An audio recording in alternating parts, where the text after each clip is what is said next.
Amen. Amen. Amen. Merci Seigneur. Merci Seigneur. Merci Seigneur.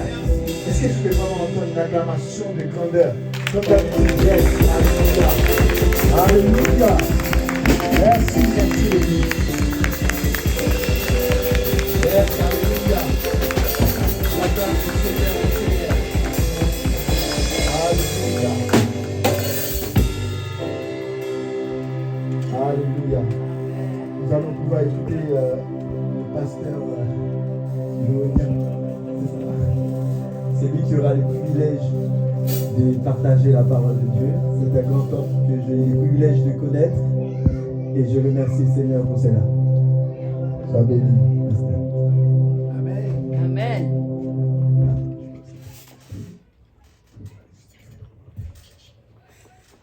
Quelle joie de vivre ce moment de louange. Amen. Qui nous prépare pour le ciel. Amen. Amen. Amen. Amen. Merci beaucoup à votre cher pasteur de m'avoir invité avec mon épouse Léa pour partager avec vous la parole de Dieu. Ce matin, c'est un jour béni que Dieu nous accorde. Amen. Parce que c'est un jour de grâce. Amen. Amen. Le ciel s'est ouvert. Amen. Le jour où Jésus est monté au ciel, il a envoyé le Saint-Esprit. Et l'Église, elle est née suite à la prière des chrétiens et suite à la promesse que Jésus avait faite de nous envoyer le Saint-Esprit. Alors, frères, on s'est connus à la marche pour Jésus. Amen. Et vous savez que la marche pour Jésus, c'est un mouvement que Dieu a envoyé pour bénir la France, Amen. pour bénir les hommes et les femmes, les enfants. Je bénis Dieu pour ces enfants. Amen. Quel bonheur de voir cette génération qui se lève pour servir Jésus, pour glorifier Dieu. Et au travers de la marche pour Jésus, c'est ça notre désir. Notre désir, c'est de pouvoir témoigner que Jésus aujourd'hui, il est vivant. Amen. Amen. Qu'il revient bientôt. Amen. Amen. Et qu'il veut préparer son Église pour son retour. Amen. Qu'il veut nous préparer pour qu'on soit enlevé avec lui au ciel et qu'on vive pour l'éternité avec Jésus. Amen. Alors peut-être je vais d'abord me présenter avant d'apporter la parole de Dieu. Je m'appelle Gilbert Léonian. Je suis d'origine arménienne. Mes grands-parents vivaient en Anatolie, tranquillement. Et puis en 1915, le gouvernement de l'époque, le gouvernement turc, a voulu exterminer ces chrétiens. Parce que le peuple arménien, c'est le premier peuple chrétien de l'histoire. Amen. En 301, ils ont accepté Jésus. Et puis voilà qu'ils étaient jaloux de ces chrétiens. Parce que ces chrétiens étaient bénis. Ces chrétiens allaient de l'avant. Il y avait la bénédiction de Dieu sur ce peuple. Et alors ils ont dit, il faut les exterminer. Ils ont décidé de tuer les enfants, les parents, les personnes âgées. Et en 1915, sur 2,5 millions d'Arméniens, 1,5 million sont morts, massacrés. C'était terrible. Et mes grands-parents ont dû fuir cette région. Ils sont allés en Syrie. Et de Syrie, ils sont allés à Marseille. Et je suis né à Marseille. Qui est-ce qui connaît Marseille? Amen. Voilà. Notre frère, il m'a dit qu'il a été là-bas. Et Dieu a permis que je grandisse dans cette ville. Et puis il y a 3 étapes importantes dans ma vie. À 14 ans, j'ai ouvert ma vie à Jésus. Ça fait 60 ans cette année, amen. Amen. Et depuis, je ne l'ai jamais regretté. Jésus est venu vivre en moi. Il m'a donné une paix, une joie que personne n'a pu me donner. Pourtant, moi, je suis Marseillais. Et vous savez que les Marseillais, avant de devenir pasteur, j'étais footballeur. Et j'étais pour l'OM. À Paris, vous êtes pour le PSG, je comprends. Mais moi, un jour, Jésus m'a dit, mais qui tu vas préférer, le foot ou Jésus? Et pendant 1 an, j'ai cloché des 2 pieds. J'allais une fois à l'église, une fois au stade, une fois à l'église, une fois au stade. Et Jésus m'a dit, stop, tu ne peux pas servir 2 maîtres. Ou tu dois servir Jésus, tu sers le foot. Et j'ai dit, Jésus, tu es mon sauveur, et maintenant tu es mon Seigneur. Amen. Et ça fait 60 ans maintenant. Et puis à 19 ans, je cherchais mon avenir. J'étais de la génération de mai 68 où il y a eu cette révolution des jeunes en France. Et mes amis étaient communistes. Et ils me disaient, tu sais Gilbert, toi et nous, on a le même but, c'est le bonheur de la société. Je dis, oui, la différence, c'est que vous voulez le faire par la force. Nous voulons le faire par l'amour de Jésus. Et là, j'ai compris que la France avait besoin de chrétiens qui se lèvent pour servir Jésus. Amen. La France avait besoin d'hommes et de femmes qui se lèvent, remplis du Saint-Esprit, pour apporter que Jésus est le seul chemin, la seule vérité, et le seul qui donne la vraie vie. Et alors, à partir de ce moment-là, à 19 ans, Dieu m'a appelé. J'ai beaucoup hésité encore. Je ne me sentais pas digne. Comme votre pasteur m'a expliqué tout à l'heure pour lui aussi. Mais qui suis-je, Seigneur, pour te servir? Qui suis-je pour pouvoir apporter ta parole? Je ne suis qu'un pécheur qui a été gracié, mais je ne me sens pas à la hauteur. Et Dieu m'a dit, si tu te crois à la hauteur, je n'ai pas besoin de toi.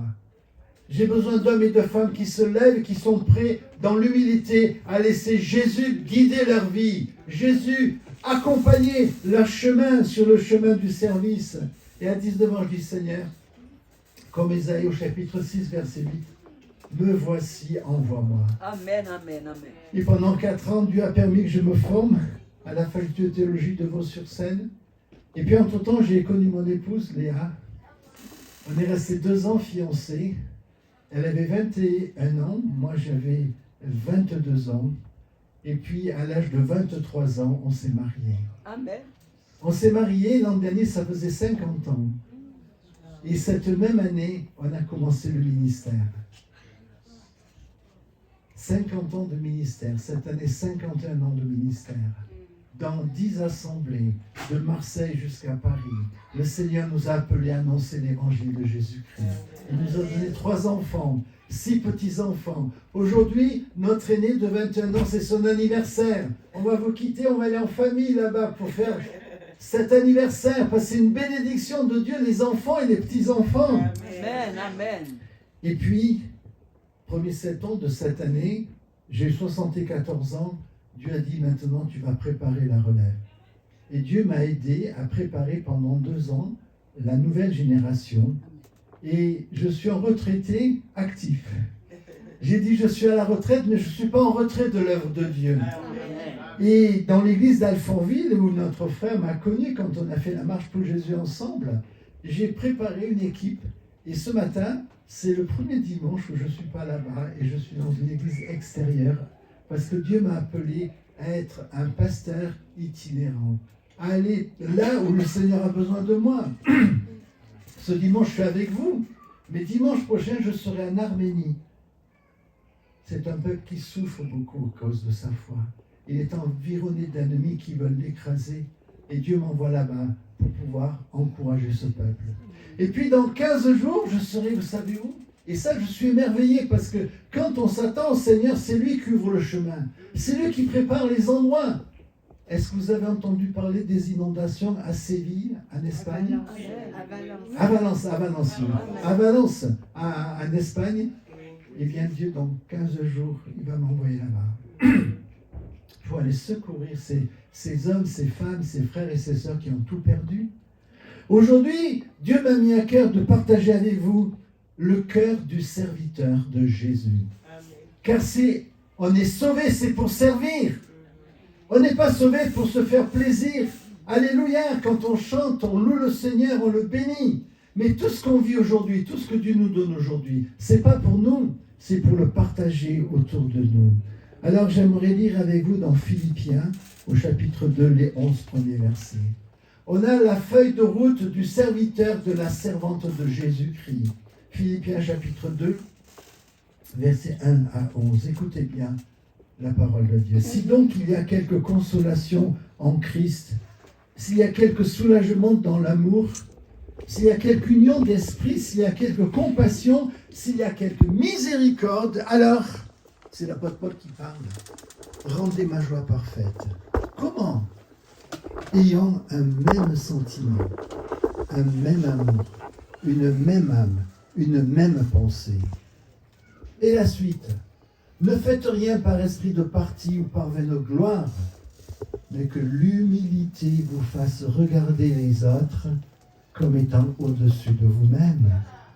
Que chacun de vous, au lieu de considérer ses propres intérêts, considère aussi ceux des autres. Ayant en vous les sentiments qui étaient en Jésus-Christ, lequel existe en forme de Dieu, n'a point regardé comme une proie à arracher d'être égal avec Dieu, mais il s'est dépouillé lui-même en prenant la forme de serviteur, en devenant semblable aux hommes, et ayant paru comme un simple homme, il s'est humilié lui-même, se rendant obéissant jusqu'où? Jusqu'à la mort. Et quelle mort? Même jusqu'à la mort de la croix. C'est pourquoi aussi Dieu l'a souverainement élevé et lui a donné le nom qui est au-dessus de tout nom, afin qu'au nom de Jésus, tout genou fléchisse où? Dans les cieux, sur la terre et sous la terre. Et que toute langue confesse que Jésus-Christ est Seigneur, à la gloire de Dieu le Père. Amen. Amen. Alors ce matin, comme je vous l'ai dit, j'aimerais qu'ensemble on se mette à l'écoute du Seigneur pour voir qu'est-ce que cela veut dire d'être un serviteur, une servante selon le cœur de Dieu. Car l'Église a besoin de serviteurs et de servantes. Jésus a dit, je suis venu dans le monde non pour être servi, mais pour servir et donner ma vie pour le salut du plus grand nombre. Dans Jean 9, verset 4, Jésus nous dit, il faut que je fasse pendant qu'il fait jour les œuvres de celui qui m'a envoyé. La nuit vient où personne ne peut travailler. Mais bien aimé, un jour on va quitter cette terre. Qu'est-ce qu'on va laisser derrière nous? Le jour où je vais quitter cette terre, est-ce que j'aurai accompli les œuvres que Dieu a préparées pour moi? Juste après, il dit, pendant que je suis dans le monde, je suis la lumière du monde. Mon frère, ma soeur, si tu as reçu Jésus, c'est pour que tu puisses refléter la lumière de Jésus dans ce monde. Amen. Ce monde vit dans les ténèbres du péché. Ce monde vit dans la dépravation. Ce monde a besoin de Jésus. Un peu plus loin, dans Agée, chapitre 2, verset 4, alors que les murailles de Jérusalem étaient démolies, on vit dans un monde en ruine aujourd'hui, mes frères et sœurs. Voici ce que dit le prophète Agée de la part de Dieu. Fortifiez-vous et travaillez. Mes frères et sœurs, c'est le moment de travailler. Pendant que tu as la vie, la santé, l'enthousiasme, les compétences que Dieu te donne, fortifie-toi dans le Seigneur. On est là pour se fortifier ce matin, mais dans quel but? Pour aller se reposer, pour aller faire ce qu'on veut? Non. Fortifiez-vous et travaillez. Pourquoi? Car je suis avec vous, dit l'Éternel des armées. Le Dieu de Jésus-Christ, quand il nous envoie, il nous équipe, il nous forme, il nous façonne, il nous remplit pour qu'on puisse travailler à l'édification du corps de Christ qu'est l'Église. Amen. Dans la parabole des deux fils, Jésus, dans Matthieu 21, verset 28, dit « Mon enfant, va travailler aujourd'hui dans ma vigne. » Mon frère et ma soeur, c'est aujourd'hui que tu dois travailler. N'attends pas d'être à la retraite comme moi. Mais moi-même à la retraite, je travaille. Parce qu'avec Dieu, le temps est précieux.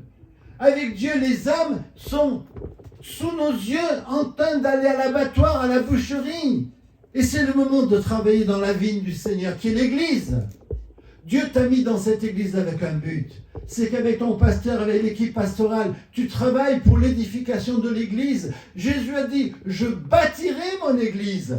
L'Église n'est pas au pasteur ou à Gilbert, elle est à Jésus. Mais dans cette Église, tu as ta place. Jésus a dit, je bâtirai mon Église afin que les portes de l'enfer ne pourront pas la vaincre. Amen. Amen. Mais alors, si Jésus nous a donné la feuille de route, pourquoi il est si difficile d'être un serviteur de Dieu, une servante de Dieu, selon le cœur de Dieu? Pourquoi?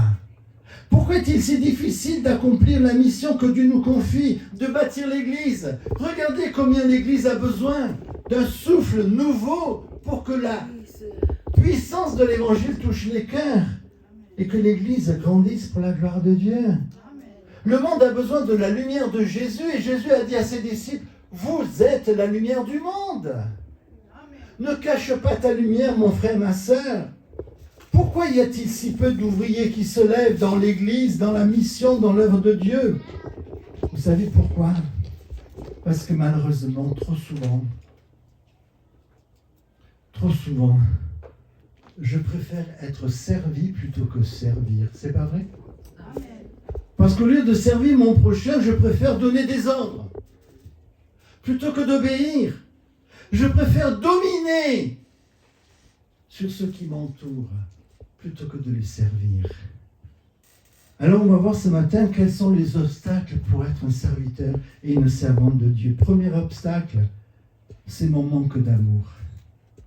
C'est mon manque d'amour fraternel. Ensuite, c'est mon manque de compassion et parfois ma dureté de cœur par rapport aux besoins des autres. Et puis c'est aussi mon égoïsme. Je veux être le centre de tout. Moi d'abord. Moi je suis le meilleur. Vous ne savez pas qui je suis, moi. Je suis le président de la marche pour Jésus. Alors attention, il faut m'obéir. Hein. Mais c'est aussi mon orgueil. Je veux être au-dessus des autres. Moi je veux être au-dessus de mon frère, au-dessus de ma sœur. Je veux que mon église soit la meilleure, qu'elle brille le plus. Et bien dans Philippiens 2, verset 11, Jésus va nous montrer notre chemin ce matin. L'un des passages qui décrit le mieux qui est Jésus-Christ et comment je peux lui ressembler dans ce ministère de serviteur, dans le caractère du serviteur. C'est dans Philippiens chapitre 2, versets 1 à 11 que je viens de lire avec vous. Si toi et moi ce matin, alors qu'on connaît ce passage, hein, mais le pasteur a dit que ce matin, Dieu nous visite personnellement et que nous sortions changés de ce culte. Si je prends au sérieux les enseignements de la parole de Dieu dans ces 11 versets, alors ma vie va être transformée. Ma vie de serviteur et de servante va être transformée. L'église dans laquelle vous êtes va être transformée. L'église dans laquelle je suis va être transformée. Parce que le Seigneur va faire de toi et de moi un serviteur et une servante qui va faire la différence dans notre témoignage. Les gens qui vont nous voir vivre vont dire, mais il y a quelque chose chez lui et chez elle que je n'ai pas et que je veux recevoir. Et c'est là qu'ils vont voir que celui qui m'habite, ce n'est pas le vieux Gilbert marseillais, mais c'est Jésus vivant qui a changé le cœur de Jésus. Aujourd'hui, l'Église est appelée à être une Église révolutionnaire. Si je laisse Jésus révolutionner ma vie, mon vieil homme et mes habitudes, mes traditions humaines, dans ces versets inspirés par le Saint-Esprit, il n'est pas question que de belles paroles sur la vie de l'Église, sur le service dans la vie de l'Église. C'est facile de prêcher, n'est-ce pas, frère? C'est facile de prêcher. Mais le plus dur, c'est de mettre en pratique ce que je prêche. Le plus dur, c'est que quand tu témoignes de Jésus, les gens voient vivre Jésus dans ta vie. Et pour cela, je dois mettre au cœur de ma vie l'exemple de Jésus. Pourquoi la marche pour Jésus? C'est le seul jour en France où toutes les églises s'unissent, évangéliques. Non pas église un tel, église un tel, église un tel, non. Autour de Jésus et de Jésus seul. Parfois on me dit, mais qu'est-ce qui s'est passé? En 2019, quand j'ai démarré, la première fois que j'ai été président de la Marche pour Jésus, nous étions 5000 chrétiens à marcher. Alléluia. Amen. 2020, je fais ma première assemblée générale pour pouvoir être président, rassembler les troupes, prendre le relais de Jean-Claude Boutinon, d'autres personnes qui s'étaient fatiguées. Il y a le Covid. Pendant 2 ans, on n'a pas fait. 2020-2021, on n'a pas fait la marche pour Jésus. 2022, on redémarre. On fait une marche pour Jésus nationale. Et là, on était 10 000 chrétiens. Alléluia. Amen. 2022, on est 15 000. 2023, on est 20 000. 2024, on était 30 000. Mais c'est énorme ce qui se passe, mes frères et sœurs. C'est pas parce que Gilbert est président ou parce qu'un tel est avec moi. C'est le Saint-Esprit qui fait ce travail. Mais pourquoi il fait ce travail, le Saint-Esprit? Parce qu'on met Jésus au cœur de la marche. Amen. On met Jésus au cœur de nos relations. Amen. On n'est pas à dire, toi tu es de là, toi tu es de là, toi... Non, on est tous disciples de Jésus. Amen. Et on est là pour que le nom de Jésus soit élevé, pour que les âmes soient sauvées, qu'ils reviennent à Jésus. Amen. Et le cœur de cet enseignement sur Jésus dans Philippiens 2, 1, c'est le verset 5. On va s'arrêter sur ce verset ce matin.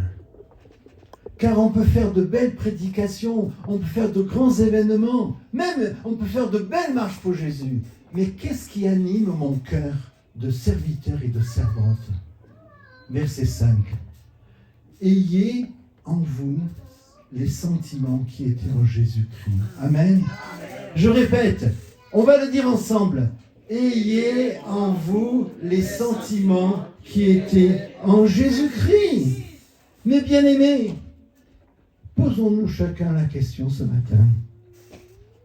Quels sont les sentiments qui m'animent dans mon service dans l'Église? Pourquoi je suis là ce matin? Pourquoi je chante? Pourquoi je m'occupe de la sono? Pourquoi je suis là à l'Église ce matin? Qu'est-ce qui anime mon cœur de serviteur et de servante dans l'Église? Et quand je suis en dehors de l'Église, quelles sont mes motivations? Quel est mon ADN spirituel? Amen. Examinons un peu les sentiments qui animent les gens du monde. Dans le monde, ce qui les anime d'abord, c'est quoi?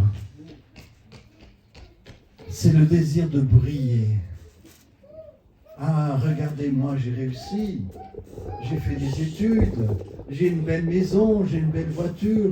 J'ai un beau statut social, une bonne profession.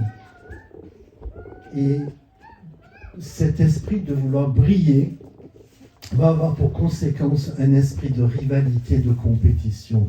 On est dans la rivalité aujourd'hui. On est dans la compétition aujourd'hui. Dans la société sans Dieu, tout est dans les apparences. Tout est dans les apparences. Plus tu montres de belles apparences, et plus tu crois que tu es quelqu'un de bien. Mais Dieu ne regarde pas aux apparences. Quand il allait choisir son serviteur, vous vous rappelez David, l'homme regarde à ce qui frappe les regards, mais Dieu regarde au cœur. Dieu regarde au cœur, mon frère et ma sœur, ce matin. Et en fait, c'est la soif de pouvoir et d'occuper les meilleures places qui aujourd'hui dominent dans le monde. Et on a vu à quoi ça a servi dans la France. Depuis des mois, on n'avait pas de gouvernement. Parce qu'il y a l'extrême droite, il y a l'extrême gauche, il y a le centre. Tout le monde veut régner. Tout le monde veut être le premier. Et alors, qu'est-ce qui se passe? Tout en étant chrétien, parfois nous aussi, on se laisse influencer par cet esprit du monde. Qu'est-ce que la mère de Zébédée a dit à Jésus? Parce que même dans l'Église, on a ce problème.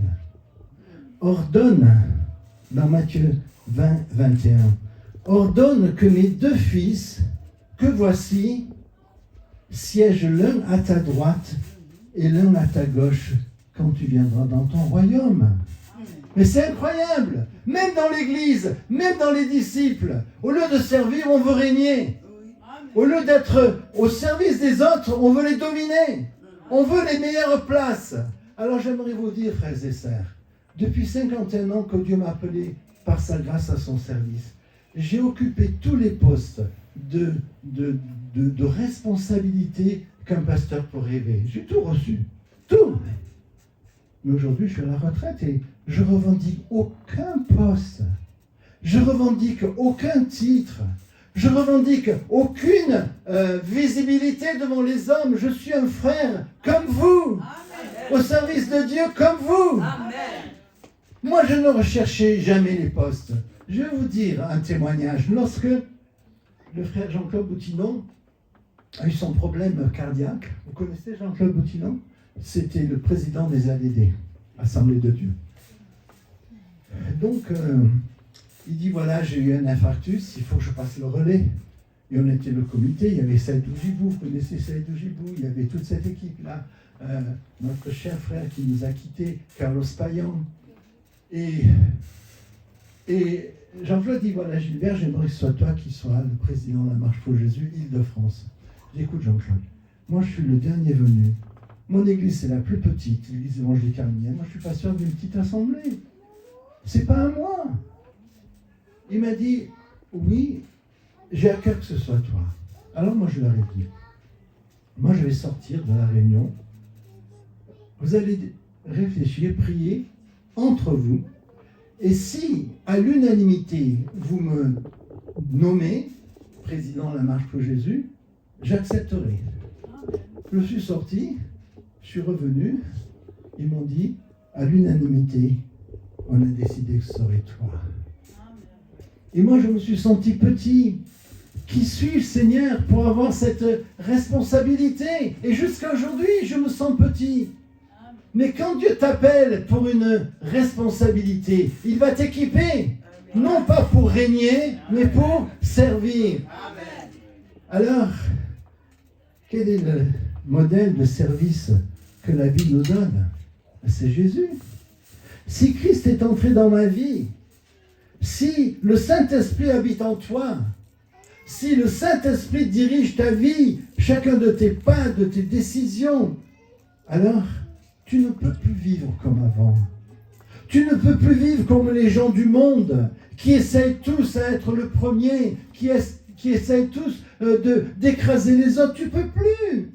Ma vie en Christ, avec le Christ, doit faire la différence. Jésus va être mon modèle de vie. C'est lui qui va être mon exemple en toutes choses. Et dans quel domaine? Il y a deux mots importants pour vivre, avoir un cœur de serviteur de Jésus-Christ.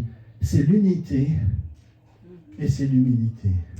Je répète, l'unité et l'humilité.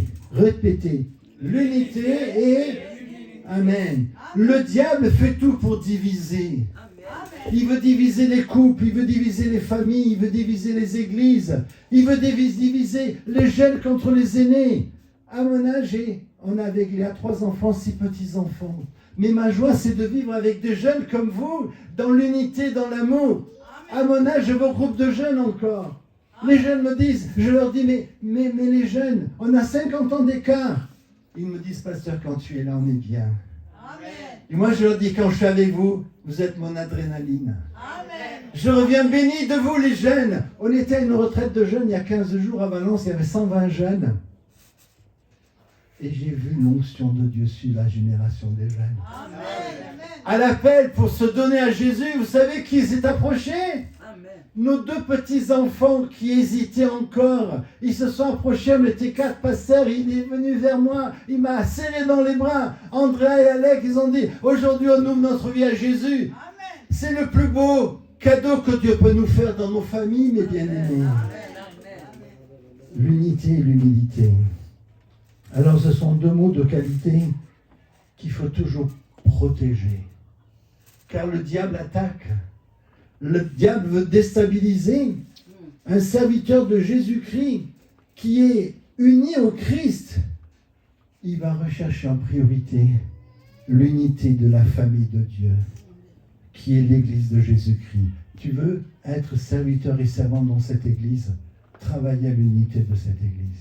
Amen. Travaille à l'unité de ta famille aussi. Au verset 1er, on le relit, si donc il y a quelque consolation en Christ, s'il y a quelque soulagement dans l'amour, s'il y a quelque union d'esprit, s'il y a quelque compassion et quelque miséricorde, Paul insiste ici sur les qualités essentielles du serviteur de Jésus-Christ.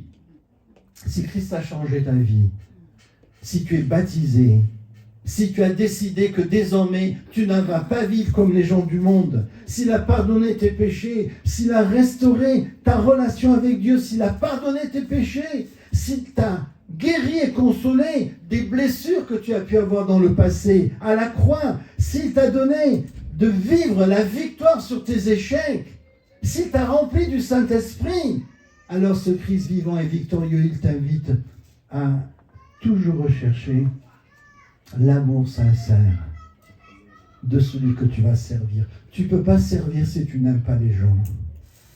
Deuxièmement, je dis l'esprit d'unité avec tes équipiers qui vont travailler dans ton groupe de service. On va travailler dans l'unité, mes frères et sœurs, comme on essaie de vivre la marche pour Jésus. Après la compassion, quand quelqu'un est en souffrance, tu ne peux pas passer près de lui comme s'il n'y a rien. Le Lévite et le sacrificateur sont passés devant ce pauvre Samaritain. Ils ont fait comme s'ils ne l'ont pas vu. Elle est où la compassion? Si quand quelqu'un est tombé, je ne suis pas prêt à lui tendre la main pour le relever. C'est ça la compassion que Jésus veut en moi et en toi renouveler. Enfin la miséricorde. Être plein de bonté, plein de patience, d'esprit de pardon, comme Jésus même lorsque les gens que tu vas servir, ils vont réagir parfois avec ingratitude à ton égard. Et parfois avec le rejet, je vais quand même leur montrer de la miséricorde, car Jésus, il a fait miséricorde. Et là, c'est la force que Jésus va te donner. Au verset 2, je le lis. Rendez ma joie parfaite, dit Paul, ayant un même sentiment, un même amour, une même âme et une même pensée. Paul fait un pas de plus dans son appel pressant à vivre comme des chrétiens, serviteurs de Jésus, qui vont vivre aujourd'hui encore des relations fraternelles avec un esprit, non pas l'esprit du monde. Comme je l'ai dit, l'esprit du monde, c'est la rivalité et la compétition. Paul dit, rendez ma joie parfaite. Quel appel vibrant! Comment, en tant que serviteur de Jésus-Christ, tu peux réjouir le cœur de Dieu d'une joie parfaite? Parce que si Paul dit, rendez ma joie, en fait, c'est rendez la joie du Père, rendez la joie de Dieu parfaite. Comment? Quatre qualités. Un même sentiment, un même amour, une même âme et une même pensée. Notre service pour Dieu, ton et mon service pour Dieu et pour l'Église, ne pourra être béni et ne pourra porter du fruit et de nouvelles âmes sauvées que si par l'action du Saint-Esprit, nous vivons toujours cette unité grandissante.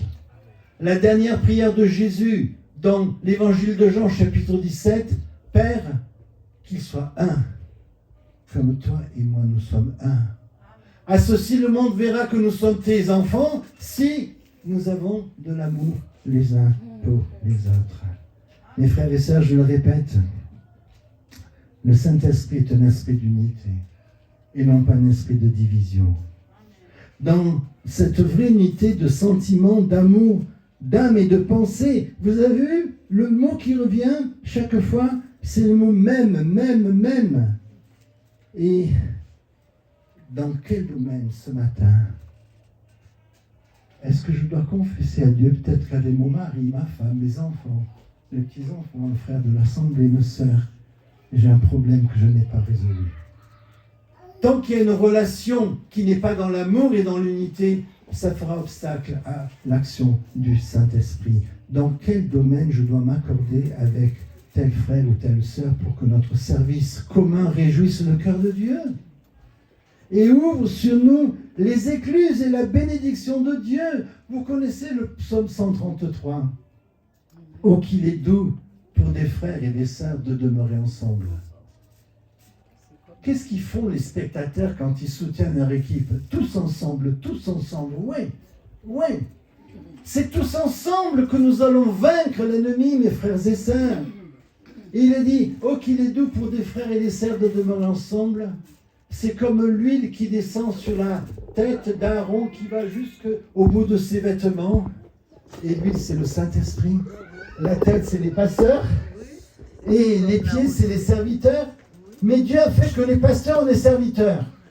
Ça veut dire que nous aussi, on a besoin de l'onction du Saint-Esprit. Et deuxièmement, il est dit, c'est comme la rosée de l'Hermon qui va passer par le désert et qui va vivifier le désert. Quand on est unis, Dieu nous envoie la pluie de la bénédiction. Et tous les déserts, il va les faire refleurir. Et la fin, le dernier verset dit, c'est là que Dieu envoie quoi? La vie et la bénédiction pour un jour, pour un mois, pour un an, pour l'éternité. Alléluia. Il y a tout dans la parole de Dieu, Ancien et Nouveau Testament. Les versets 3 et 4 nous ouvrent le chemin d'un service chrétien basé sur deux mises en garde importantes. Les deux obstacles à l'unité, ils sont décrits ici dans ces versets que je vais lire avec vous. Ne faites rien par esprit de parti ou par vaine gloire, mais que l'humilité vous fasse regarder les autres comme étant au-dessus de vous-même. Que chacun de vous, on parle à des chrétiens, à vous et à moi, que chacun de vous, au lieu de considérer ses propres intérêts, considère aussi ceux des autres. Jésus nous ouvre le chemin du service Mais il nous met en garde contre deux dangers, deux obstacles à l'unité que le diviseur utilise. Première mise en garde, ne faites rien par esprit de parti ou par vaine gloire. Mes amis, en Christ, l'Église n'est pas un parti politique où il y a des courants, le courant de tel chef, le courant de tel chef. Non! L'Église n'est pas un parti politique où il y a des courants qui se combattent les uns contre les autres. Non! L'un à droite, l'autre à gauche, l'autre au centre. Non! Et pourtant, dans 1 Corinthiens 1, versets 1 à 9, Paul dit « Je ne vous ai pas écrit comme des adultes, mais comme des bébés. » Pourquoi? Parce que parmi vous, il y a des querelles et des divisions. L'un, il dit « Je suis de Paul ». L'autre, il dit « Je suis d'Apollos ». L'autre, il dit « Plus spirituel, je suis de Jésus ». Waouh! Chacun disait qu'il était le meilleur spirituel, le meilleur chrétien. Votre église s'appelle Église Sanctuaire Adonai. On est les plus spirituels, nous, dans cette église. Hein. Et dans une autre église, ils disent, mais nous, on a fondé l'église, comme Paul. Et l'autre, nous, on a des prédicateurs, ils sont remplis du Saint-Esprit, ils sont bouillants. Et c'était la division dans l'église de Corinthe. L'apôtre Paul nous dit non, dans l'église de Jésus-Christ, on ne sert pas pour se mettre en avant soi-même. On ne sert pas pour se mettre mieux ou se montrer meilleur que les autres en les écrasant, en les critiquant, en les dévaluant. Non! Bien au contraire. Ce qui inspire mon service dans l'Église, c'est l'humilité. Et si je suis animé par l'humilité, au lieu de me considérer comme au-dessus ou supérieur des autres frères et des autres sœurs de l'Église, alors je vais regarder mes frères et sœurs, même les plus humbles, les plus modestes, comme au-dessus de moi-même. Waouh! On était au camp de jeunes, et puis il y a une équipe, il n'y a que des bénévoles qui faisaient la cuisine. Et à un moment donné, j'ai vu qu'il y avait un gros tas de pommes de terre, et avec, mesdames, vous savez faire ça, mais peut-être les hommes aussi, vous savez faire. Hein. Avec l'épluchoir, on épluche des grosses pommes de terre. Puis j'ai vu, il y en avait tellement, j'ai dit, je vais aller les aider. Et une jeune sœur de l'église dit, quoi? Le pasteur, il épluche des pommes de terre? Et oui, mes frères et sœurs, on n'est pas au-dessus les uns des autres. Même les plus humbles et les plus modestes, ils ont quelque chose à m'apprendre. Même les plus humbles et les plus modestes, ils ont des dons que moi je n'ai pas. L'apôtre Paul dit dans Galates 5,13, « Par amour fraternel, rendez-vous serviteurs les uns des autres. » C'est ça la beauté et c'est ça la force de l'Église de Jésus-Christ. Car Dieu leur accorde des dons et des talents que moi je n'ai pas. Mais ils vont mettre au service de l'Église de Jésus-Christ. Afin d'enrichir l'Église, le corps de Christ, chacun est important dans l'Église. Alors on va se regarder chacun, on va dire, tu es important pour Jésus. Regarde ton frère et soeur, tu es important pour Jésus. Tu es important pour Jésus. Tu es important pour Jésus. Amen.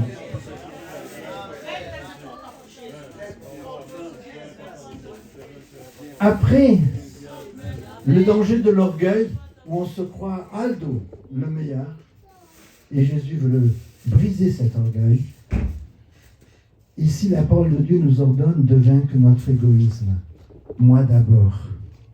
Verset 4, je relis, que chacun de vous, du pasteur jusqu'au plus humble frère ou sœur, au lieu de considérer ses propres intérêts, considère aussi ceux des autres. Amen. Amen, amen, amen. Après l'orgueil, ici, la parole de Dieu pointe un autre domaine.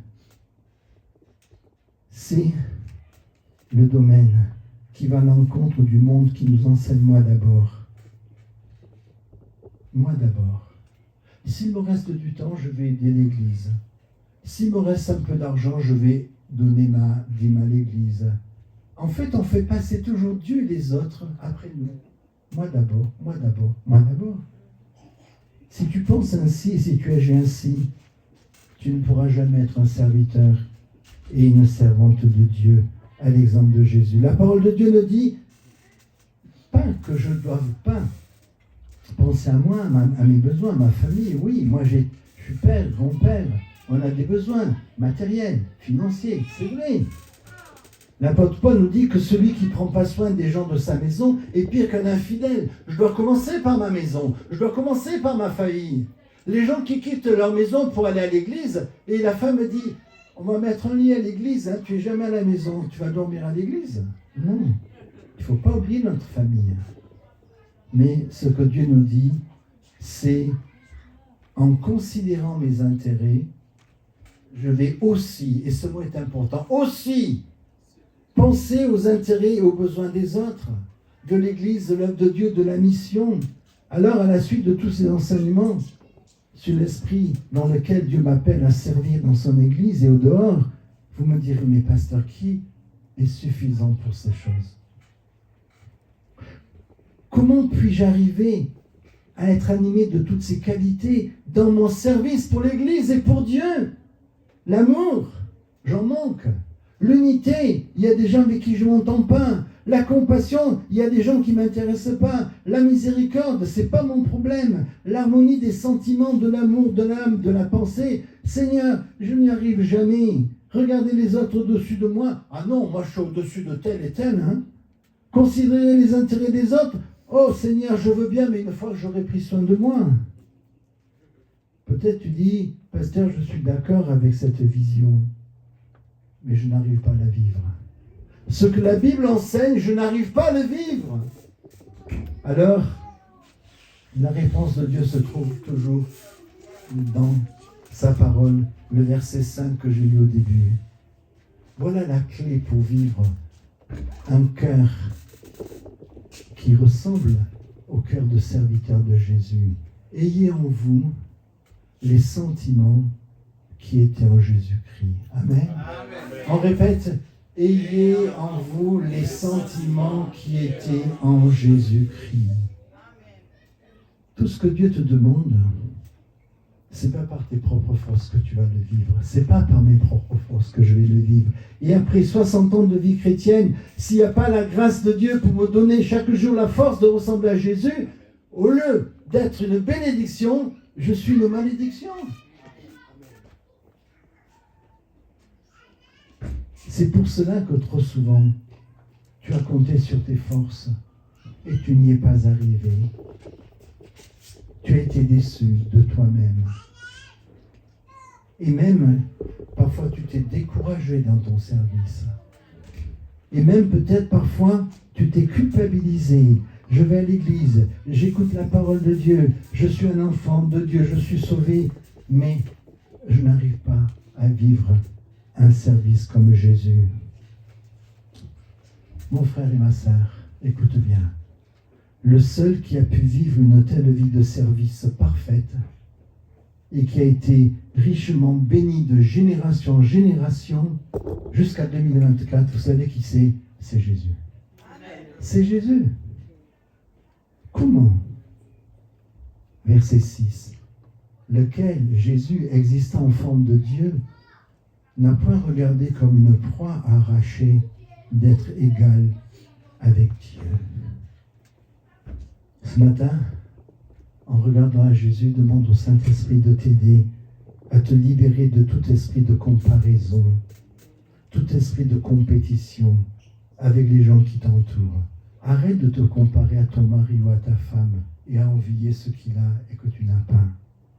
Arrête d'envier ton frère ou ta sœur dans ta famille, peut-être parce que dans un certain domaine, il a mieux réussi que toi. Arrête d'envier les autres chrétiens de l'Église. Seigneur, lui, il est béni, moi, je ne suis pas béni. Lui ou elle a des dons que je n'ai pas. Arrête. Arrête de comparer ton Église aux autres églises en pensant que les autres sont mieux que toi. Arrête de jalouser les autres. Vous savez pourquoi Caïn a tué Abel? Parce qu'il a jalousé son frère.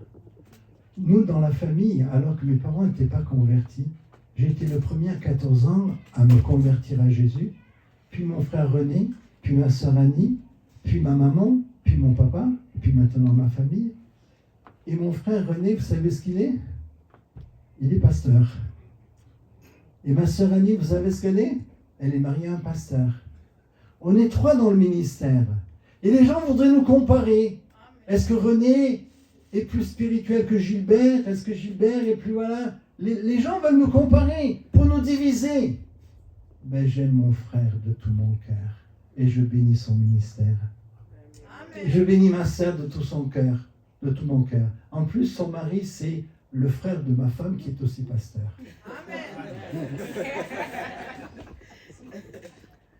Une fois, une sœur va dire à ma grand-mère, qui est décédée, lequel entre Gilbert et René le plus spirituel? Vous voyez comment il veut nous diviser, les gens? René, il a un ministère merveilleux, on a le même âge, il a été pasteur comme moi pendant 50 ans. Vous savez, il est pasteur où maintenant, à la retraite? En Russie. Il va à Moscou, il va à Sochi, la semaine prochaine après l'Arménie. Mais on n'a pas à se comparer. On a à regarder à Jésus avec des dons différents. Oh, mon frère et ma sœur, ne te plains pas. Parce que tu n'es pas comme l'autre. Accepte avec humilité lorsque Dieu te dépouille de ta titre. Parce qu'au verset 7, qu'est-ce qu'il est dit? Mais Jésus, non seulement il n'a pas cherché à être égal de Dieu, mais il s'est dépouillé lui-même en prenant une forme de serviteur, en devenant semblable aux hommes. Et il a paru comme un simple homme, lui, le roi des rois, le seigneur des seigneurs qui vivait dans la gloire. Il est né dans une mangeoire.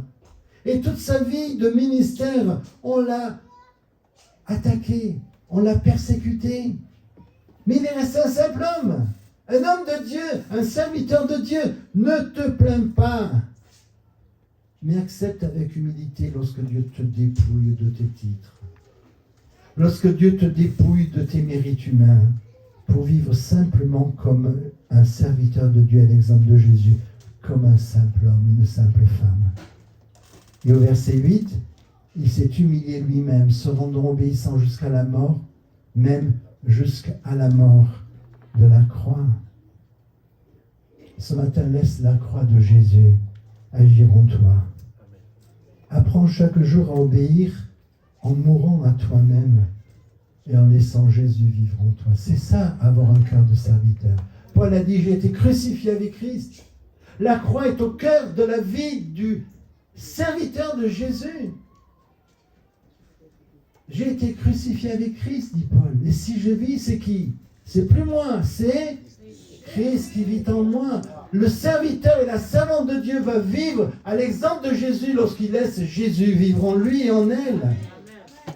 Et alors, lorsqu'on accepte de se dépouiller, lorsqu'on accepte ce brisement, Jésus a dit, si le grain de blé qui est tombé en terre ne meurt, qu'est-ce qu'il fait? Il reste seul. Mais s'il meurt, alors il porte beaucoup de fruits. Verset 9. C'est pourquoi aussi Dieu l'a souverainement élevé. Il lui a donné le nom qui est au-dessus de tout nom, afin qu'au nom de Jésus, tout genou fléchisse où? Dans les cieux, sur la terre et sous la terre, et que toute langue confesse que Jésus-Christ est le Seigneur, à la gloire de Dieu. Amen. Dans ton service pour Dieu, n'attends pas que les hommes t'élèvent. N'attends pas que les hommes t'applaudissent. Mais laisse Dieu t'élever en son temps. C'est-à-dire, accepte cette vérité biblique. Quiconque s'élève sera abaissé, et quiconque s'abaisse sera élevé. Prenons 2 exemples. Dans l'Ancien Testament, Saül, il a été le premier roi d'Israël. Il a été oint par le prophète Samuel de l'huile du Saint-Esprit. Et Dieu l'a utilisé pour libérer son peuple de ses ennemis. Dieu l'a richement béni. Dieu lui a donné de grandes victoires. Il est un serviteur que Dieu a utilisé pour le bonheur de son peuple. Mais quel a été le tournant de son service? Après avoir vécu toutes ces victoires, il est tombé dans l'orgueil spirituel. Mon frère et ma sœur, le premier grand piège du serviteur, de la servante de Dieu, c'est l'orgueil spirituel. Quand Dieu te bénit, quand Dieu te donne des victoires, quand Dieu te donne des exaucements, quand tu vois que le troupeau grandit, tu crois que c'est grâce à toi. Et alors, qu'est-ce que Dieu va lui dire dans 1 Samuel 15, verset 17 ? Samuel dit à Saül, tant que tu étais petit à tes yeux, n'es-tu pas devenu le chef des tribus d'Israël? Et l'Éternel ne t'a-t-il pas oint pour que tu sois roi sur Israël? C'est le même principe, l'humilité. Quand tu étais petit, Dieu t'a élevé. Mais, verset 23, puisque par orgueil, par suffisance, tu as rejeté la parole de Dieu, Dieu te rejette aussi comme roi. Et il est dit au verset 22, voici l'obéissance à la voix de l'Éternel vaut mieux que les sacrifices. Tu peux te dévouer tant que tu peux dans l'église et au dehors de l'église. Si tu n'obéis pas à Dieu, si tu restes avec un cœur orgueilleux suffisant, tu crois que c'est grâce à toi que tout ça arrive, eh bien Dieu va te mettre de côté. Dieu va te rejeter. Amen. Dans Proverbe 29, 23, nous lisons « L'orgueil précède la chute, mais l'humilité précède la gloire. » Amen. Tu veux chuter ou tu veux une vie glorieuse? Amen. Et dans le Nouveau Testament, 3 exemples. Le premier, c'est Jésus, dans Matthieu 11, 29. « Apprenez de moi, qui suis doux et humble de cœur, et vous trouverez le repos pour vos âmes. » Tu veux un service pour Jésus béni, dans la paix, dans la joie. Alors, comme Jésus, apprends la douceur et l'humilité. Jean-Baptiste, qu'est-ce qu'il a dit au moment où Jésus voulait qu'il le baptise? Seigneur, c'est pas à moi d'être baptisé, à te baptiser, c'est toi qui dois me baptiser. Et qu'est-ce qu'il dit dans Jean 3,30? Il faut que Jésus croisse et que moi je diminue. Voilà le cœur du serviteur d'un servant. Quand moi je diminue et je laisse Jésus grandir en moi. Et enfin l'apôtre Paul, on l'a dit tout à l'heure, j'ai été crucifié avec Christ. Qu'est-ce que ce matin le Seigneur veut crucifier dans ta vie, dans ma vie, qui t'empêche d'être un serviteur de servante selon le cœur de Jésus? C'est Christ qui vit en moi. Alors, je reprends Philippiens 2,5 pour terminer. Ayez en vous les sentiments qui étaient en Jésus-Christ. On va se lever, on va faire cette prière, chacun pour soi-même. On peut se mettre debout. Et tu peux le dire dans ton cœur où on te voit. Seigneur, donne-moi la victoire, sur mon orgueil et sur mon égoïsme. Donne-moi ta victoire sur tout esprit de rivalité et de compétition. Seigneur, revêt-moi de ton cœur de serviteur, dans l'humilité, dans la mort à moi-même, pour que mon service reflète dans l'Église et dans le monde les sentiments de Jésus-Christ. On va rester un moment silencieux. Et je pose une question pour que chacun s'examine devant le Seigneur. Quels sont les sentiments ce matin qui habitent ton cœur? Tu es enfant de Dieu, tu es baptisé, tu es rempli du Saint-Esprit, tu as commencé à servir. Mais qu'est-ce qui t'anime ce matin? Est-ce qu'il y a encore des traces d'orgueil? Est-ce qu'il y a encore des traces d'égoïsme? Est-ce qu'il y a encore des traces de rivalité, de compétition, de domination, de soif du pouvoir, de jalousie, de rancune, d'amertume ou d'esprit de division? Il y a en vous les sentiments qui étaient en Jésus-Christ. Demande à Jésus maintenant de te pardonner pour tous ces sentiments qui attristent le Saint-Esprit et qui freinent l'œuvre de Dieu dans ta vie, dans l'Église. Et demande maintenant à Jésus d'être revêtu de son humilité, de son amour, de son esprit de pardon, de bâtir l'unité de l'Église, d'avoir de la compassion pour tous ceux et celles qui autour de toi sont tombés, d'être animé d'un esprit de réconciliation. Nous lisons que lorsque Jésus a accepté de se dépouiller, alors Dieu l'a souverainement élevé Il lui a donné le nom qui est au-dessus de tout nom. Dieu va t'élever si toi tu t'abaisses. Il va te donner une autorité spirituelle pour qu'au nom de Jésus, tout ce qui jusqu'à aujourd'hui t'a oppressé, t'a rendu esclave, au nom de Jésus, tout genou va fléchir dans les cieux, sur la terre et dans ta terre. Et toute langue va confesser que Jésus-Christ est Seigneur, à la gloire de Dieu. Par le Saint-Esprit, tu vas ressembler toujours plus à Jésus. Et ton service va faire la différence. Ton service va glorifier Dieu. Je demande au pasteur de prier maintenant.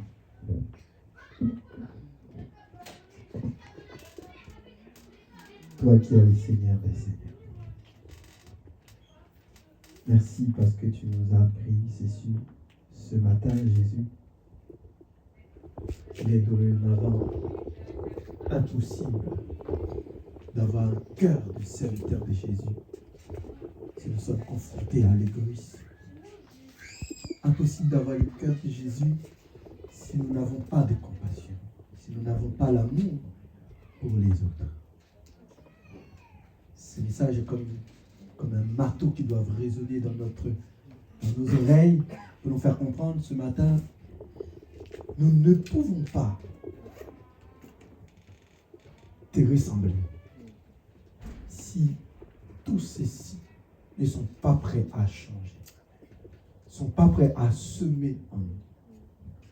Saint-Esprit de Dieu, comme tu as utilisé ton serviteur, que de maintenant, que nos cœurs changent, que nos cœurs pensent à toi, que nos cœurs reflètent ce que tu veux réellement, que dorénavant, que nous puissions marcher avec amour, avec l'humilité, avec foi et persévérance.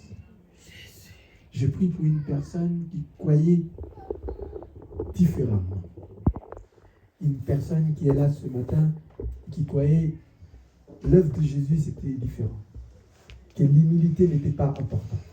Que l'amour n'était pas important. Que la compassion n'était pas importante. Qui croyait qu'avec l'orgueil on pouvait avancer. Je te prie, Saint-Esprit de Dieu, de bâtir cette personne de cette soif de gloire. De bâtir cette personne de cette envie matérielle et qui puisse ressentir ce que tu veux réellement. Que chacun d'entre nous devienne un serviteur qui a le cœur de Jésus. Que chacun d'entre nous devienne un frère, une sœur qui a l'amour propre du prochain. L'amour du prochain, comme ce Samaritain. Je te prie, Saint-Esprit de Dieu, aide-nous à charger,